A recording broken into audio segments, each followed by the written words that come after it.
psychological impact. So maybe you don't die, maybe you don't bleed out, you don't die. There's a psychological impact about maybe killing an animal or getting circumcised or long-term. Like one of those points. Really good argument. Maybe one more argument.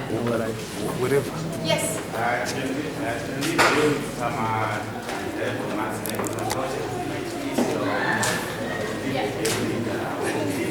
Yeah, so it's another physical harm. So it's similar to her argument, but it's a different part of the body, basically. It's another physical impact. That's really good. Yeah. Sorry, can you keep it down there? Guys, it disregards disability.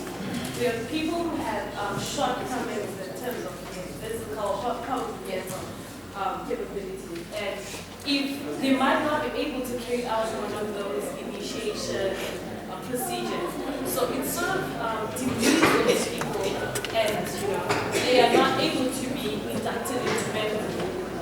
Yeah, great.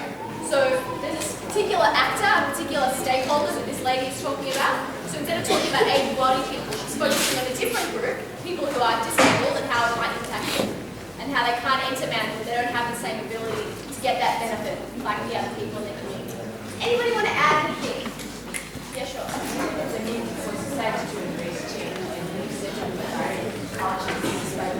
Yeah, so it's like a progression of culture. Guys, and you can use an example of that. There's some cultures like Mormons, 10, 20, 30 years ago used to be polygamous, and then it became banned in the United States to be polygamous, now they're monogamous. They change. Laws make religions change over time. There are a few more hands up. Yeah. Of children's. Right, so is that a choice issue? Do you mean children can't choose?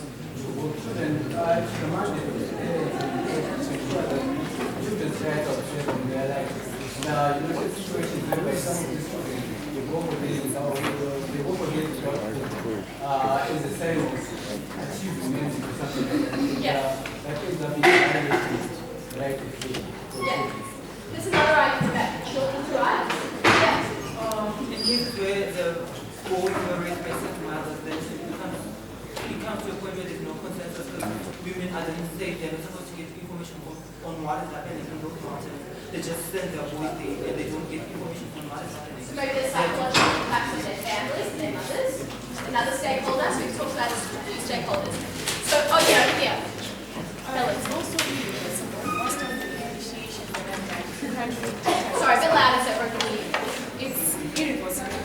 Most of you can't detach yourself from it. So most probably in connection with choice, you don't have a choice for it. And once you've grown up and you don't like it, you can't detach yourself. Yeah, so Helen's point is that it's permanent.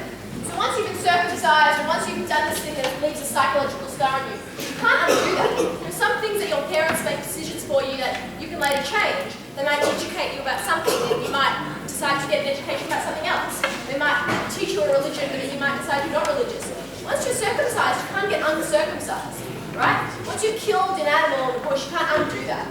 So these things are permanent, their effects are permanent. Great. So what we're going to do now is I'm going to pick a few of you to maybe write out those arguments to their kind of full. It doesn't need to be a long, complicated argument. It can take a minute, 30 seconds a minute, maybe a minute and a half maximum. And then you can deliver those arguments in front of the group.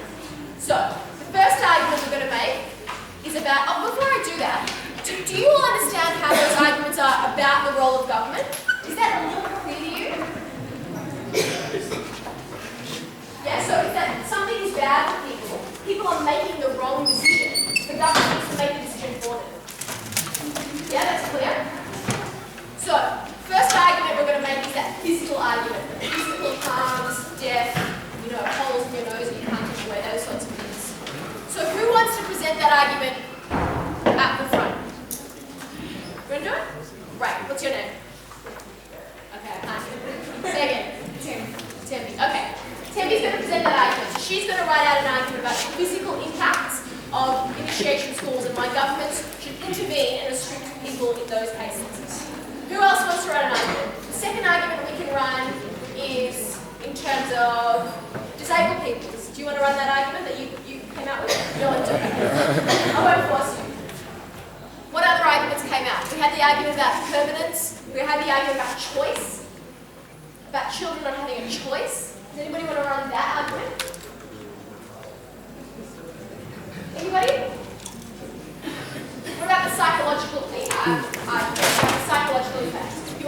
Okay, very good.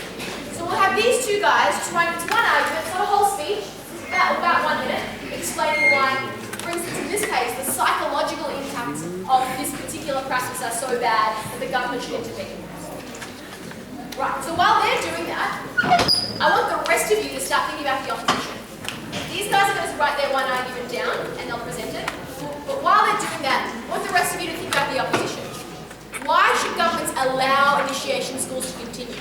Allow the present situation where people go into the bush and they get circumcised and they learn about manhood. Why should those continue? So do what we did before, spend a minute or two thinking about those arguments. Sometimes it's difficult when you fall to one side to then swap to the other. But think about them because there's lots of arguments